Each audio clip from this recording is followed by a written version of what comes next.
Hello there and welcome to a brand new episode of Hala Kuwait. My name is Tariq Al-Aryan and we're coming to you live tonight from the Ministry of Information studios right here in downtown Kuwait.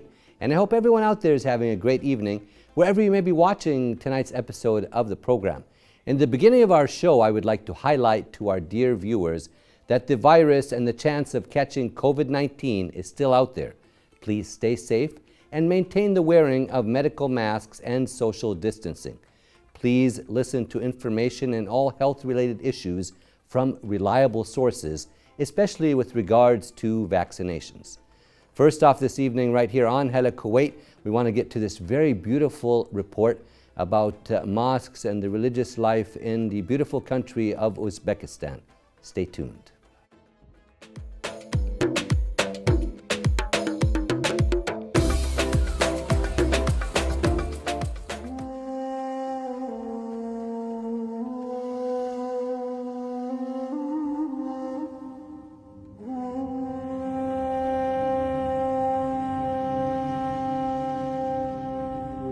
بسم الله الرحمن الرحيم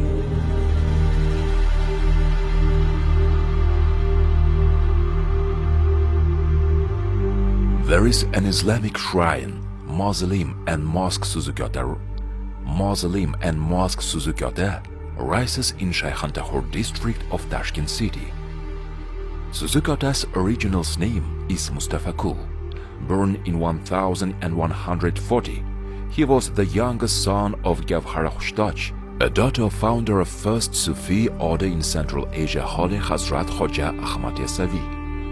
The legend says the grandfather of future righteous man would pick him as a child and speak kindly, "My Suzuk, dear child, welcome." This heartwarming address, Suzuk, has become his second name by which he was remembered by people. This righteous man attracted many respectable people, craftsmen, artisans, and their close ones to ennoble wastelands, abandoned hills and ravens of Tashkent, built houses and gave shelter to people. Suzukota was generous in sharing his knowledge with many people. He taught them craftsmanship and to work justly, raised hundreds of mentees. Later this mahalla, the neighborhood, was named after Suzukota, a righteous man, wise mentor, craftsman, and patron of youth.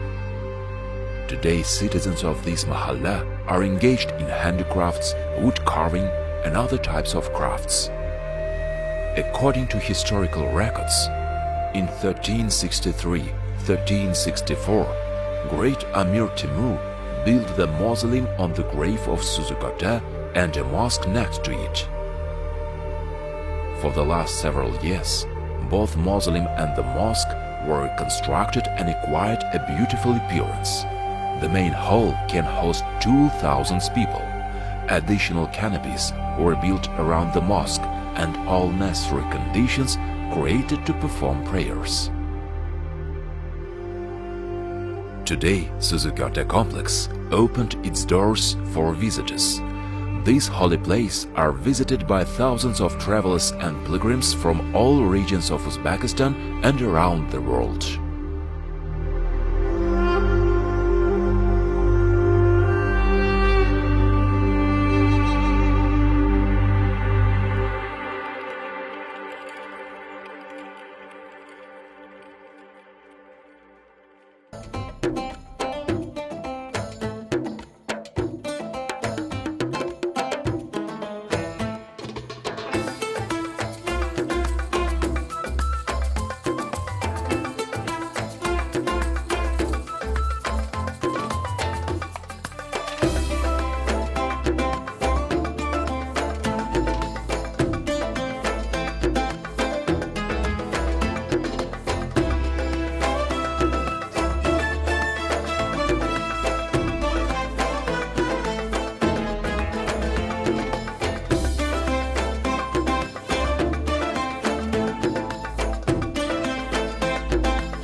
Well, we're back right here on Hala Kuwait, and I hope everyone out there is enjoying their evening wherever you may be tuning in tonight. We have with us right now His Excellency Dr. Bakhromjon Aloev, Ambassador of the Republic of Uzbekistan to the state of Kuwait. Your Excellency, welcome to our program Hala Kuwait once again. Good evening, thank you very much. Nice to have you with us, and we were taking a look at that beautiful video earlier on. Tell us a little bit about the beautiful Islamic sites, mosques, Islamic heritage and culture in your beautiful country of Uzbekistan, please.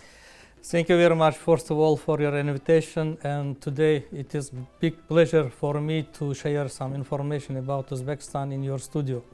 Republic of Uzbekistan is located at the center of Central Asia. It is one of the big countries in Central Asia with 35 million populations.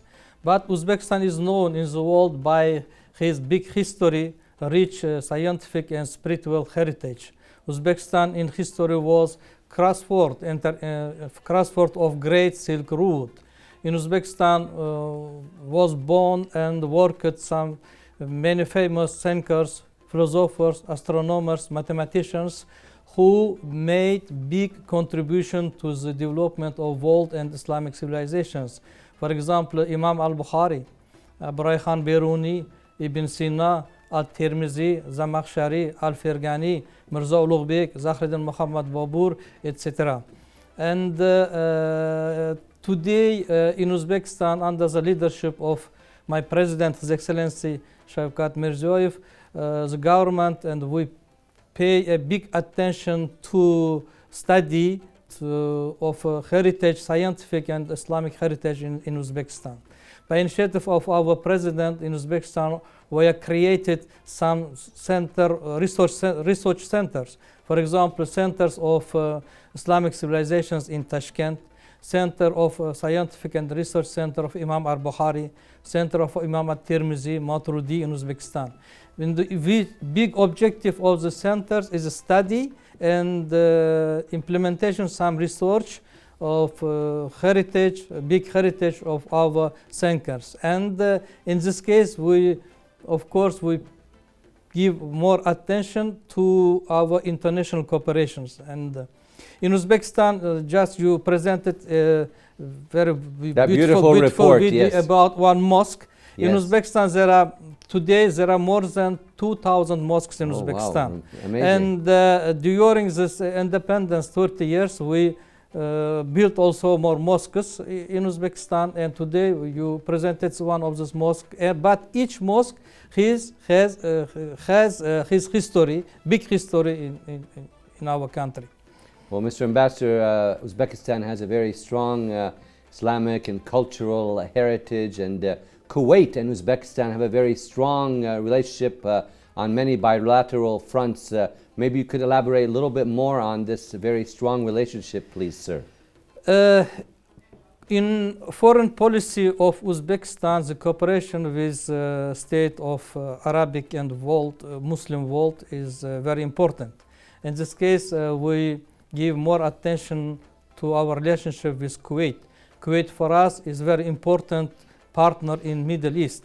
And Kuwait was one of the first countries in the world who recognized the independence of Uzbekistan 30 years ago. And this year we celebrate 27th anniversary of establishment diplomatic relations between our two countries. And during this short time, our political dialogue, parliamentary cooperations, trade and economic cooperations, humanitarian ties was developed very positively. And in our agenda, every year we organize some political and cultural events between Uzbekistan and Kuwait.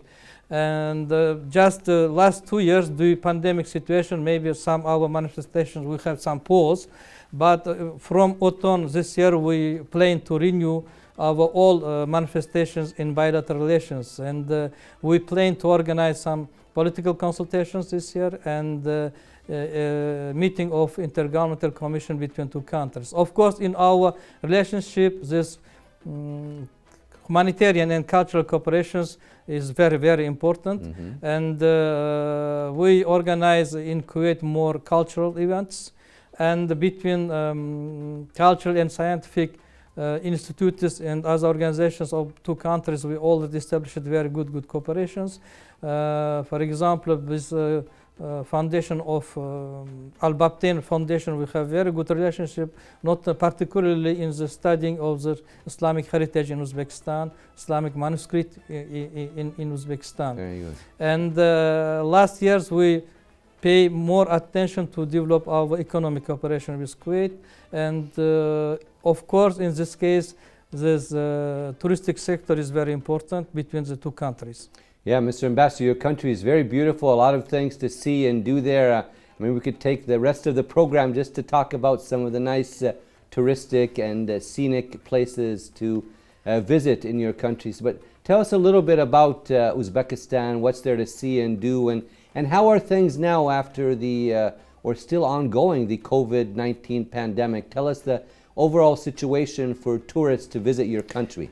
Everybody knows in the world now that Uzbekistan became one of the big and important touristic destinations in the world. Uzbekistan is known in the world by these very important historical cities like Tashkent, Samarkand, Bukhara, Kharizm, Khiva, Shahrisabz, and Valley Fergana, including the city Kokand. And in the cities there are more historical Islamic architecture and historical monuments items, and all this history and this Islamic monuments attracts more tourists from other countries of the world.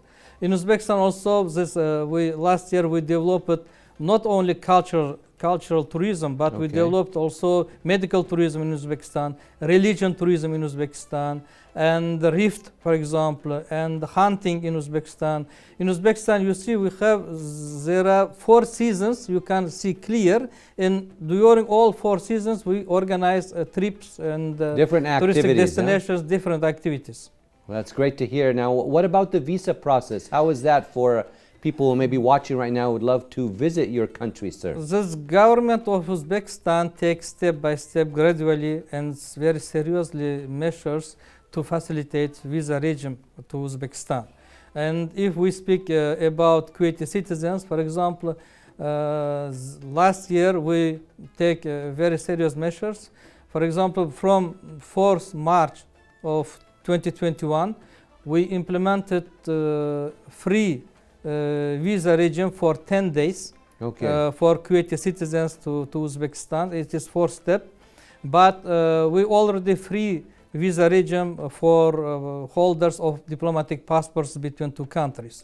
And we step by step facilitated to this touristic regime, visa regime to Uzbekistan. And I have also, there are one very good news for our Kuwaiti friends. Tell us that. And we now established, Alhamdulillah, after our efforts, and established direct flights between Uzbekistan and Kuwait, news, yeah. and with participation of Jazeera company. And when will that start? And first flight, Jazeera plane to organize on June 13. All right, just June right 13. At the peak of the start of the summer holidays for people to go visit your beautiful country, Mr. Ambassador. And as usual, it's a pleasure to have you on our program, Hala Kuwait. And do you have any last words or comments for the audience who may be watching this evening, sir? Of course, but I would like just at the end of my interview to invite all our Kuwaiti friends to visit this very beautiful country, Uzbekistan, country of Imam al-Bukhari. Well, we'd like to thank you so much, Your Excellency, for your time with us. Thank you. Thank you very much. Thank you. We were speaking to His Excellency Dr. Bakhromjon Aloev, the Ambassador of the Republic of Uzbekistan to the State of Kuwait. We thank him very much for his time with us this evening, right here on Hala Kuwait. Right now, we're going to move on to another one of our reports, and it's a sports report dealing with the women's basketball team. Stay tuned.